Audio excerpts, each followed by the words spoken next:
I am here today with Chadwick Niles Phillips, and give us a second here. We're making sure this Facebook Live gets on too.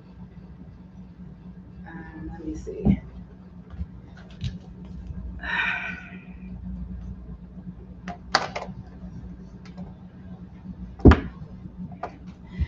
I see that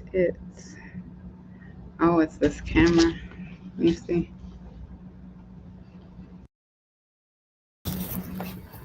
Okay, here we go. You're gonna have to do the regular camera. There we go. Okay. All right. Let's make a couple little adjustments here.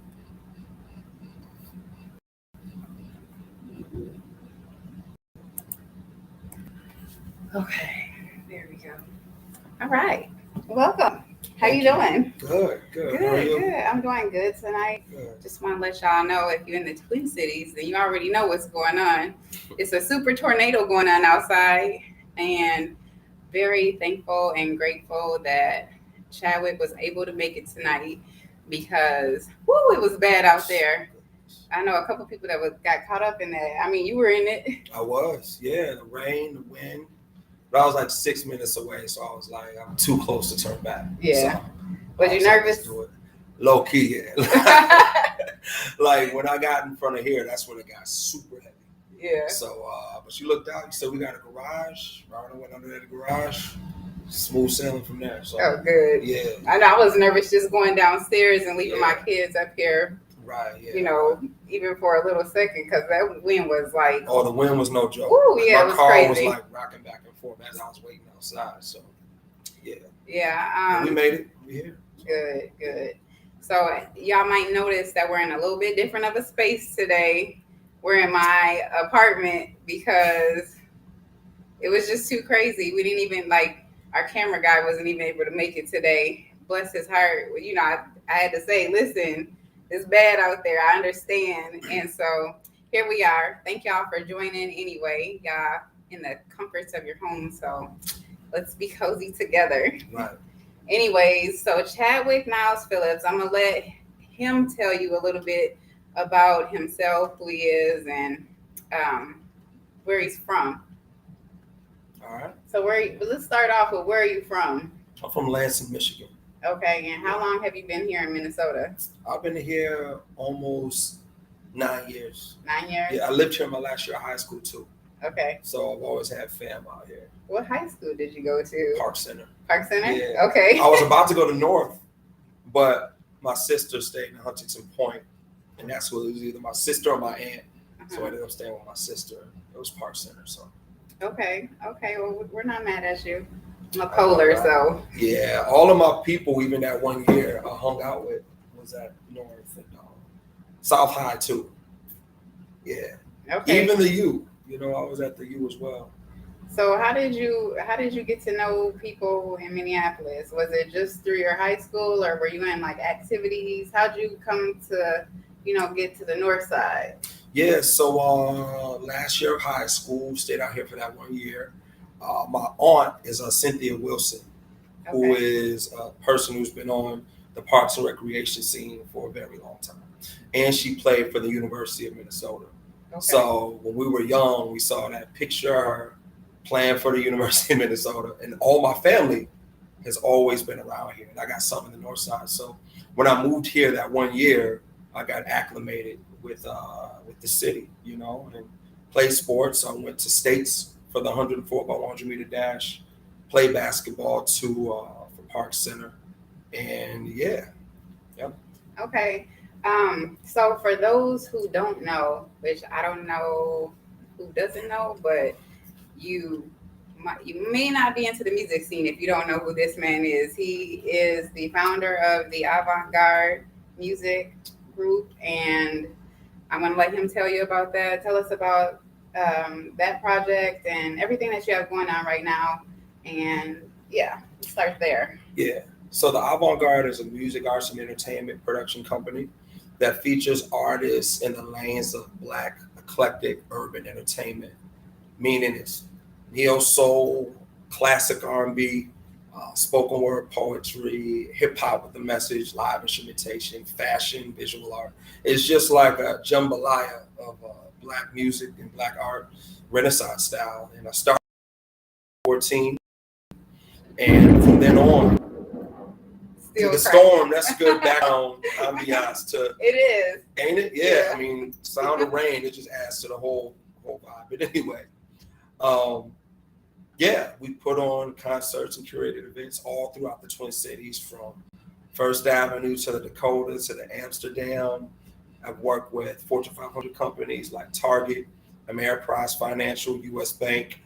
So all throughout the diaspora, from community to live and direct, blockbuster events, like every layer of the scene we seep through. And it's been a great ride. It's about carrying on the legacy of Black music and Black art of the past while setting a precedent for the future. So, absolutely. yeah. What you have a youth group as well, right? Yeah. You do some work with youth. Yeah. Tell us a little bit about that too. Yeah, so I have a company called Hip Hop History and the Arts, where I teach art and life. Art in the sense of you have youth who love different elements of art, from music to writing to fashion to visual art to dance, so on and so forth. And my thing is, it's all creative expression. They're all cousins of each other. Like, I didn't know that Nikisha drew, and I showed her some pictures that I drew. So we all have secret talents, and it's just about turning your passion into a career where you're able to do for yourself, but at the same time give with what you've created for your life. So that's the art component. The life component is teaching these youth about being good citizens, because I think to be a good business person, you have to be able to maneuver and be a person of character, a person of trust, and a person who's building other people. And that has to do with like inner character, knowing how to respect people, staying poised under pressure, being educated. Because school and education, that was my solace coming up. That's what got me out of the situations that we were born into that was unfortunate, keeping the grades up. So teaching them both of those different lanes, and just seeing them flourish. Like one of my students, I just got him his first job that he ever had in his life. And to me, that's like even better than the music side, because that's building him as a young man. So, well, I, for one, really love that, because we talk a lot about building legacy and building community legacy. And a lot of that starts with our youth. There's a lot going on in the world today. And our youth are facing a lot of different circumstances that, they don't really get to talk about, or, there's not really a lot of support groups for youth to come out and talk about how they're feeling and their emotions and what they're going through.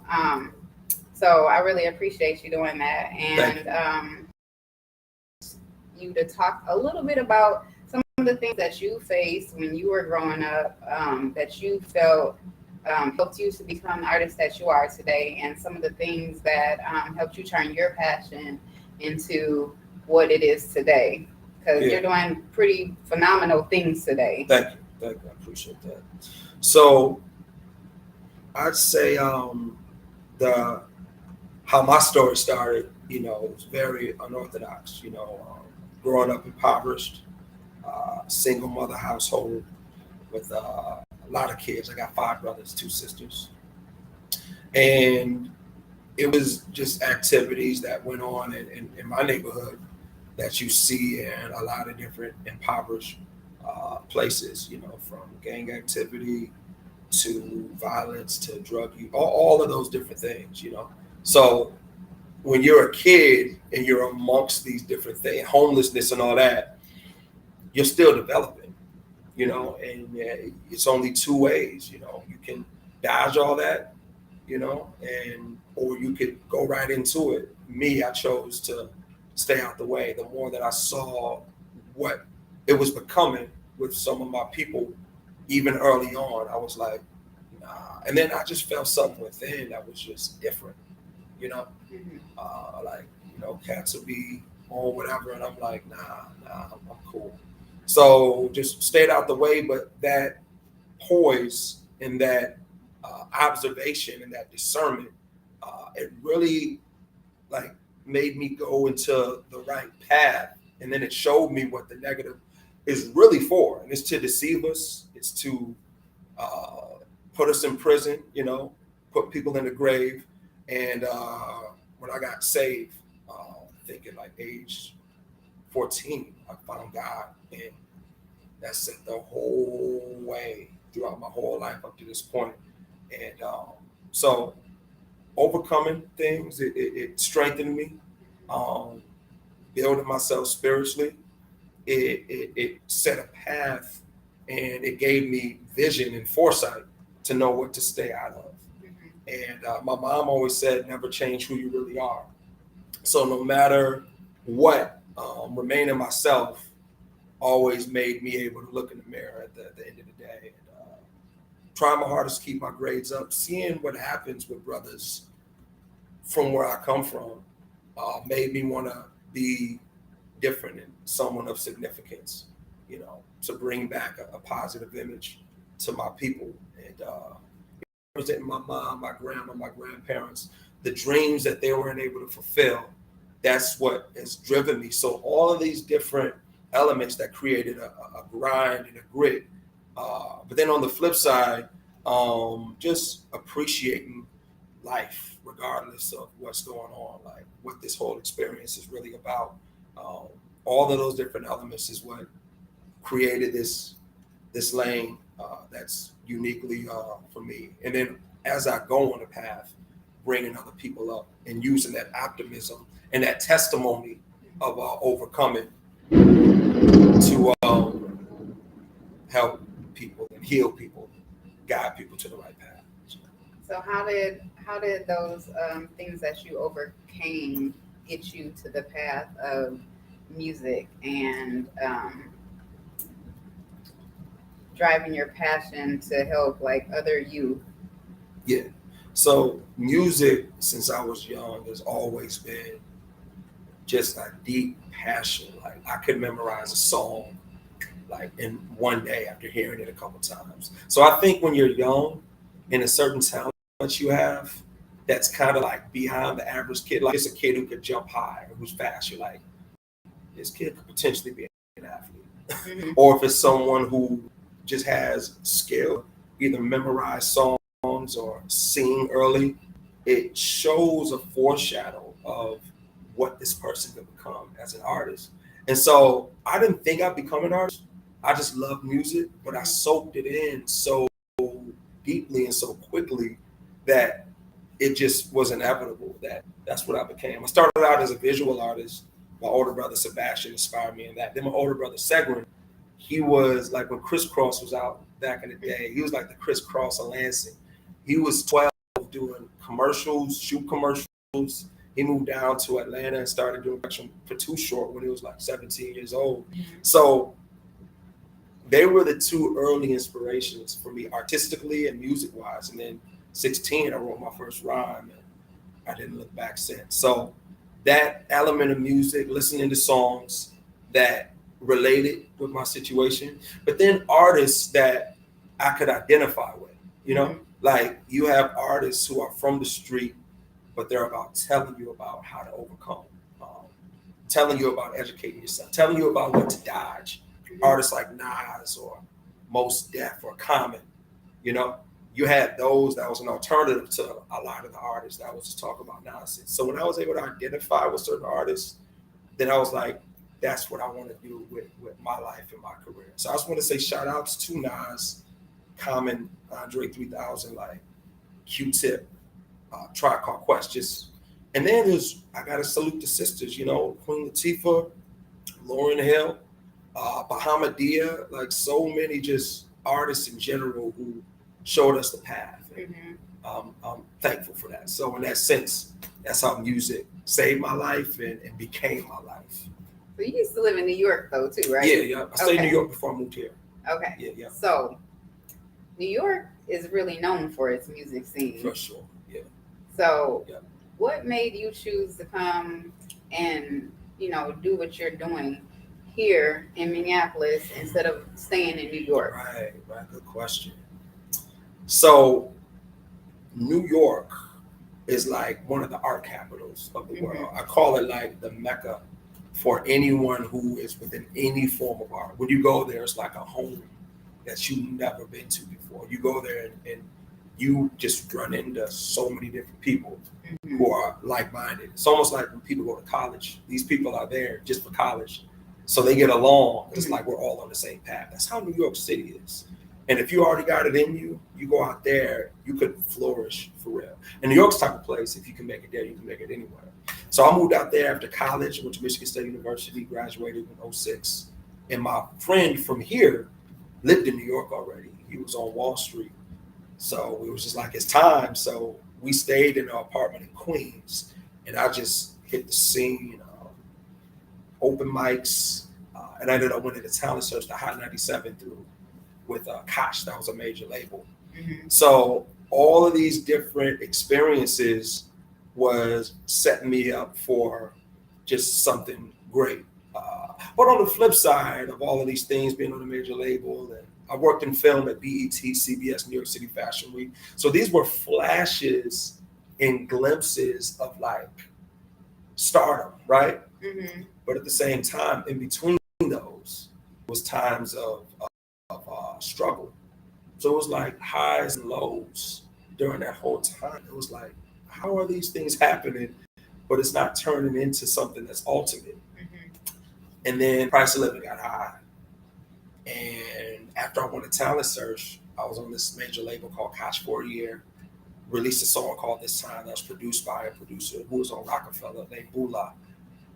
But it still didn't equate to anything, right?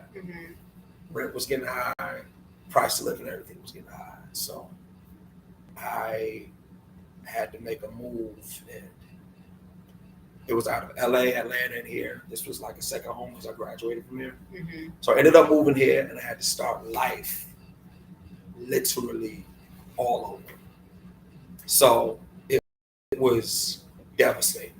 Devastating, but was it okay? I have two questions. One, we got to get on that talent show. What did you do for the talent show that you won? Did you perform a song or? Yeah, so it's this song called Hip Hop Is that I made when I was in college. And shout outs to homeboy Sandman, who is a international underground legend out of Queens, New York. He's toured with Brother Ali here, performed at Soundset, all of that. We both came up on that scene. We perform and open up for each other's shows. And he's only told me about the talent search. So it was at this place called Comics in the Meatpacking District in Manhattan. And it was hosted by DJ Envy and Miss Jones, who was a radio personality at Hot 97 at the time. So Miss Jones, yeah. So, I did this song Hip Hop Is, right? And I ended up winning. It was like at least, I'd say 80 people who was in it. At the first audition, they told me I won. Wow. This was before the finals. It was like, you just have something. So when you come here, we're gonna do the finals and everything, but it was at the audition. I was like, that's fucked out. So finals happened. Jewel Santana from Dipset performed, and it was dope. I ended up winning. I got interviewed on Hot 97 the next day by Miss Jones and DJ Envy. And then I performed at Summer Jam with DJ Envy DJing for me. So I was like the artist that was on Koch, that was under the jurisdiction of Miss Jones, and amongst them. So when they had parties, like, I'd be there. That's awesome. And thank you. And DJ Envy DJ for me at Summer Jam at their outdoor festival. So yeah, it was some dope memories. Wow, that sounds like a lot. You know what I mean? It sounds like you really a speck of the story too. Yeah, you got a super story, and I mean that's like you hit some really high spots, and you said in between you faced some struggles. Yeah. But ultimately you kept going, and I commend you for that. That's fantastic because it's so easy to just say, "Man, I quit" or get discouraged. Yeah. You know what I'm saying? And I was there. You know, I stopped rapping for 6 years, and I was like, if I never go back to it, I'll be good.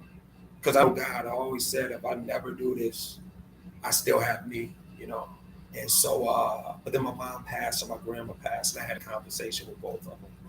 And after that, it just clicked to step back into it. But if I step back into it, I have to be like live and direct and on a whole other level than I was before, and right all the wrongs and really be serious about my career. But then it's like I was older, I was more wise. So when I returned, I was on like a whole other avenue of being a man, which helped fuel everything on the business side. And then it turned into this avant-garde and all this other stuff. So.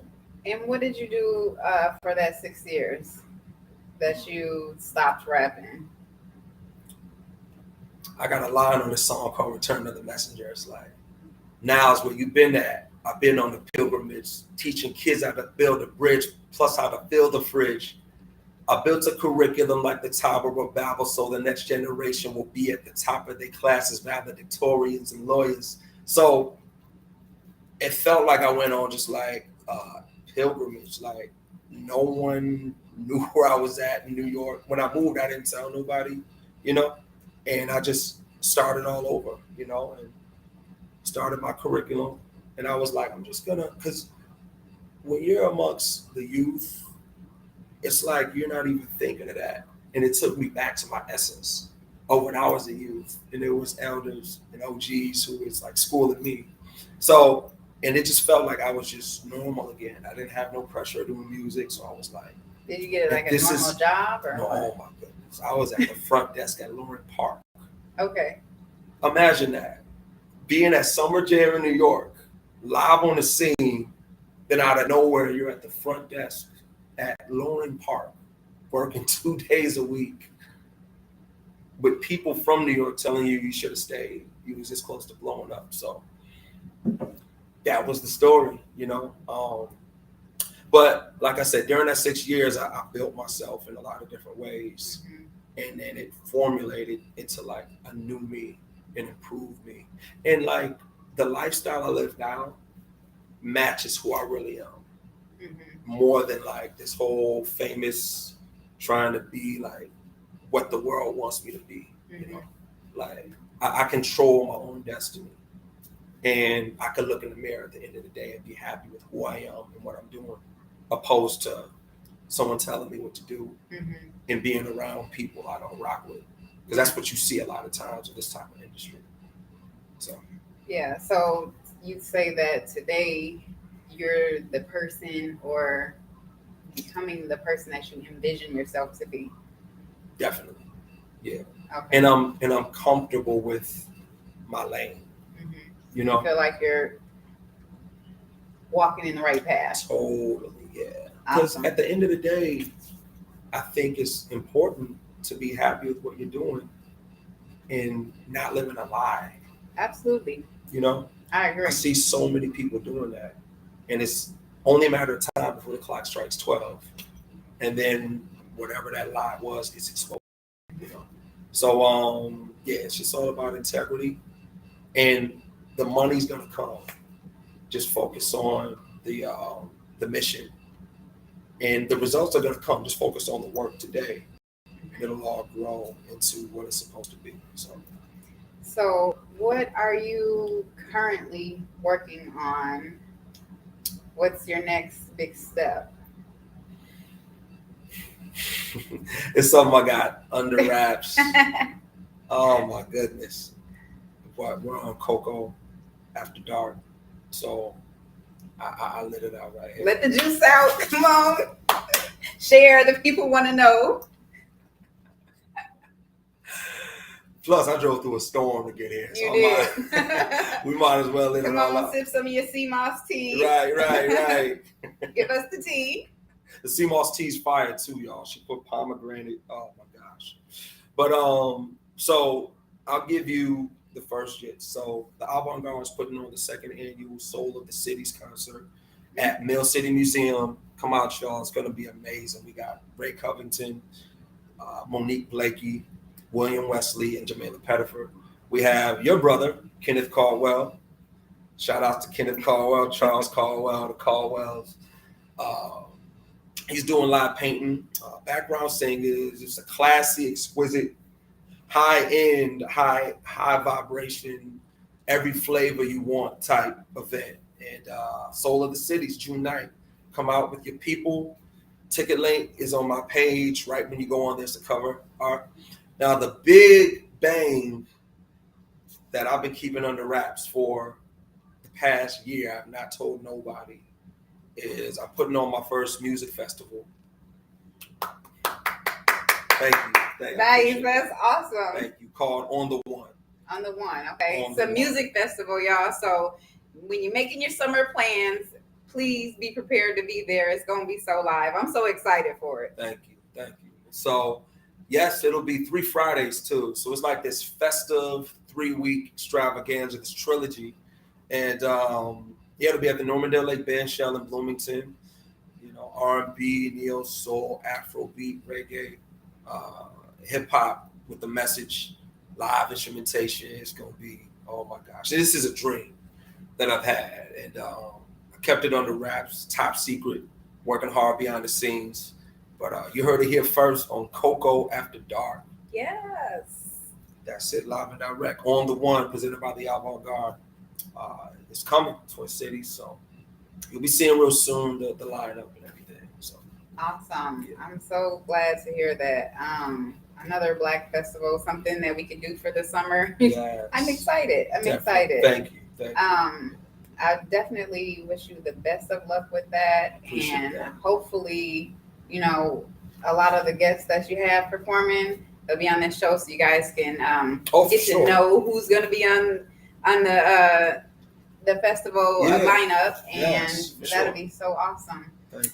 Yeah. As far as your youth group, do you have like spots open for that, or? Yes. So I'm the artist in residence for Twin Cities Catalyst Music. That's a nonprofit out of Burnsville, and they run a music venue and studio called The Garage. Okay. Studio is high end, top of the line. They have all ages shows throughout the year, and from Dakota County to Ramsey to Hennepin, they just do a whole lot. And the program that I run there is called the Catalyst Artist Collective. So it's a group of artists from the ages of 14 to 24, different genres. We have college students. We got a student at the U, St. Thomas, Concordia, Augsburg, along with teens who go to high school. And the thing that's great about it is they all are working together. So we have a band that formed in there. We have a production team of youth that formed in there. Shout outs to Colin Bracewell, who has his release party tonight at Skateville. Wish I could have came, but you know, the rain stopped all that. So I was gonna go there first and come here. I saw that lightning, you know. I was, let me take a right and headed to the north side. So shout out to Colin.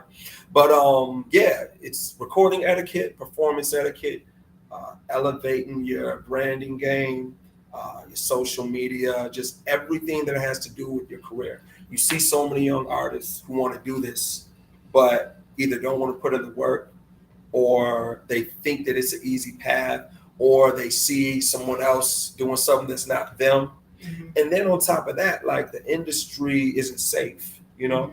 You see all the time different outcomes of people who get it the wrong way. So I take pride in my program being a safe haven.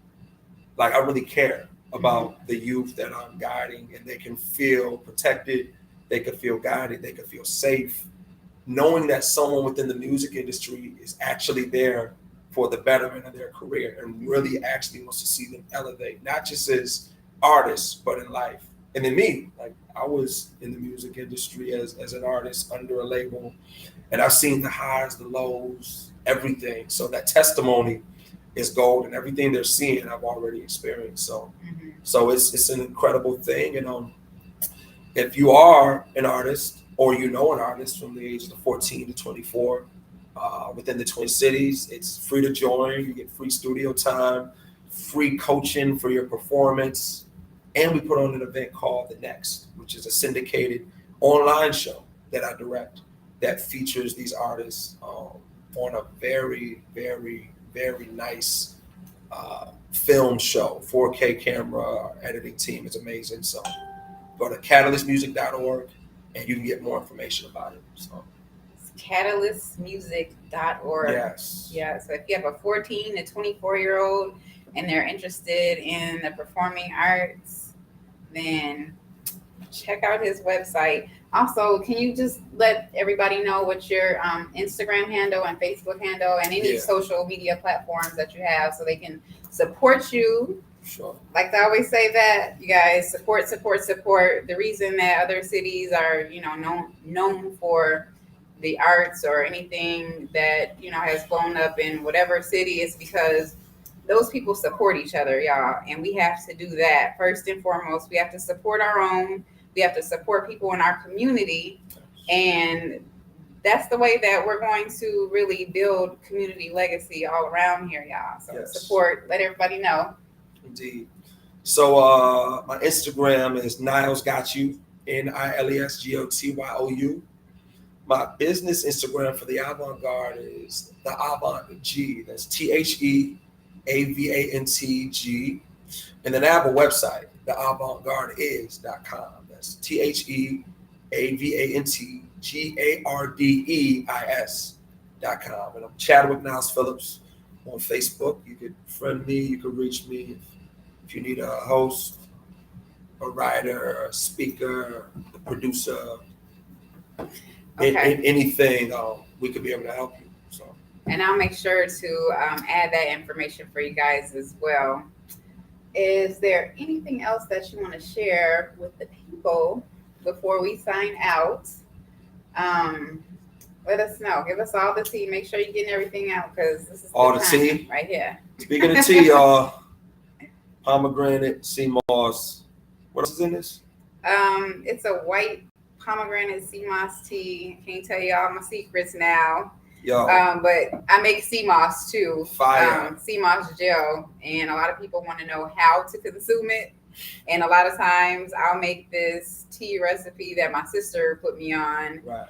And it's fantastic. You don't really taste the cmos, but it's a good way to ingest it. And I put a lot in there. It's good warm feeling, especially for a night like tonight. Or anytime really, because it really makes you feel good. Totally. Speaking of which, I have a little gift for you. Hold on. Thank you.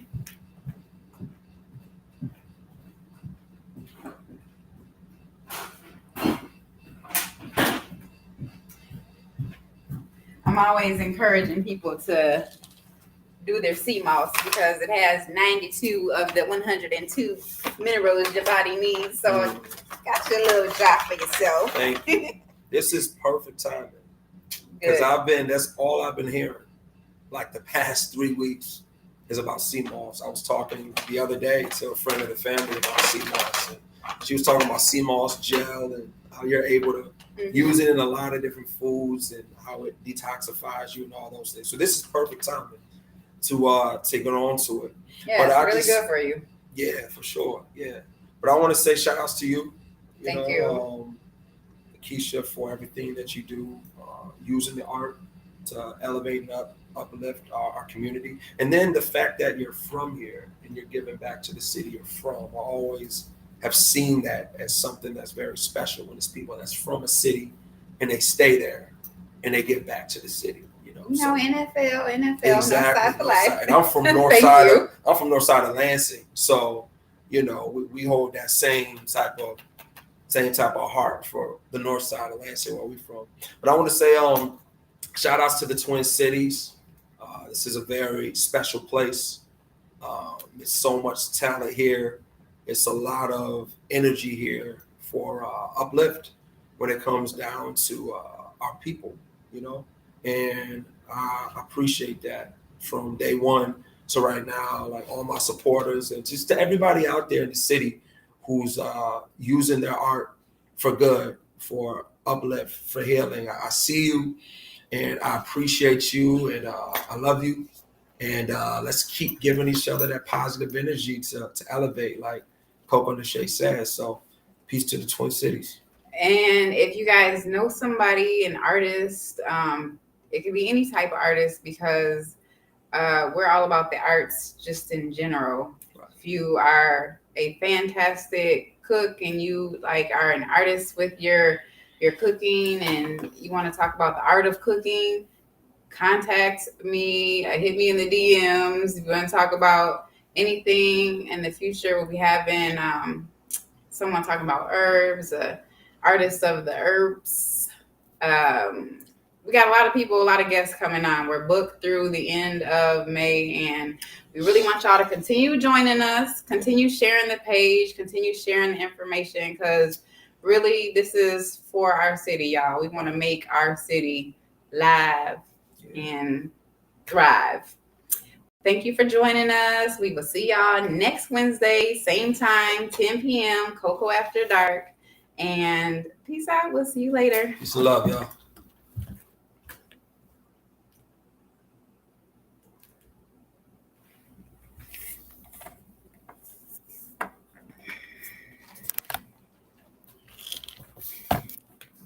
Let's see. Is it off?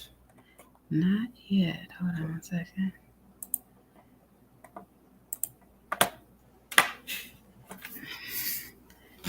Oh, my mouse ain't working over here.